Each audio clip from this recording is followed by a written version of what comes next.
ప్రేక్షకులందరికీ నమస్కారం. కుంభరాశి వారికి 2025 మార్చి 18 మంగళవారం రోజున గోచార రీత్యా ఎటువంటి శుభ అశుభ ఫలితాలు కలగబోతున్నాయి, ఇంకా వీరు ఎలాంటి పరిహారాలు చేయాలి అనే విషయాల్ని తెలుసుకోబోయే ముందు మీరు ఏమైనా సమస్యలతో బాధపడుతుంటే వాటి పరిష్కారం కోసం మీరు స్క్రీన్ మీద కనిపిస్తున్న మా గురువు గారి నెంబర్ కి కాల్ చేసి మీ సమస్యలకి తగిన పరిష్కారం పొందండి. ఖచ్చితంగా మీ సమస్య పరిష్కారం అవుతుంది. అలాగే మీరు మొదటిసారి మా ఛానల్ ని చూస్తున్నట్లయితే వెంటనే సబ్స్క్రైబ్ చేసుకోండి. ఇక పూర్తి వివరాల్లోకి వెళ్తే నవమ స్థానంలో సంచరిస్తున్న చంద్రుని యొక్క ప్రభావం వల్ల కుంభరాశి వారు ఈ రోజు మీ భయాన్ని నివారించుకోవడానికి ఇది కీలకమైన సమయం. అది శారీరక శక్తిని తగ్గించడమే కాదు, ఆయుర్దాయాన్ని కూడా హరించి వేస్తుందని మీరు గుర్తించాలి. అలాగే మీరు మీ భాగస్వామి యొక్క అనారోగ్యం కొరకు ధనాన్ని ఖర్చు పెడతారు. అయినప్పటికీ మీరు దిగులు చెందాల్సిన పని లేదు. ఎప్పటి నుండో పొదుపు చేస్తున్న ధనం ఈ రోజు మీ చేతికి వస్తుంది. కోపం అనేది స్వల్పకాలిక ఉన్మాదం అని, అది మిమ్మల్ని కష్టాల్లో పడేస్తుందని గ్రహించవలసిన సమయం ఇది.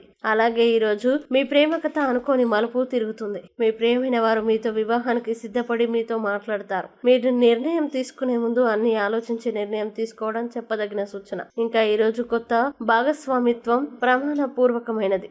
ఈ రోజు వారి బిజీ నుండి ఉపశమనాన్ని పొంది మీ కొరకు సమయాన్ని వెచ్చిస్తారు. ఖాళీ సమయంలో సృజనాత్మక పనుల్ని చేస్తారు. ఈ రోజు మీ వైవాహిక జీవితంలో అంతా ఆనందమే కనిపిస్తూ తాండవిస్తూ మిమ్మల్ని ఆనందింపజేస్తూ ఉంటుంది. ఇంకా కుంభరాశి వారు ఈ రోజు వచ్చే ఇబ్బందుల్ని అధిగమించడానికి, అనుకూల పరిస్థితులు ఏర్పడడానికి రుణ విమోచన నరసింహ స్తోత్రాన్ని పారాయణం చేయండి. అలాగే దగ్గరలోని నరసింహస్వామి దేవాలయాన్ని దర్శించండి. మంచి విశేషమైన శుభ ఫలితాలని పొందుతారు. ఈ వీడియోని లైక్ చేయండి, షేర్ చేయండి. మరియు మీరు ఏమైనా సమస్యలతో బాధపడుతున్నట్లయితే వాటి పరిష్కారం కోసం ఒకసారి గురువు గారి నెంబర్ కి కాల్ చేసి మీ సమస్యలకి తగిన పరిష్కారం పొందండి. ఖచ్చితంగా మీ సమస్య పరిష్కారం అవుతుంది. ఇంకా మీరు అనుకున్నటువంటి అన్ని పనుల్లో అంతా మంచి జరగాలని కోరుకుంటూ సర్వే జన సుఖినో భవంతు.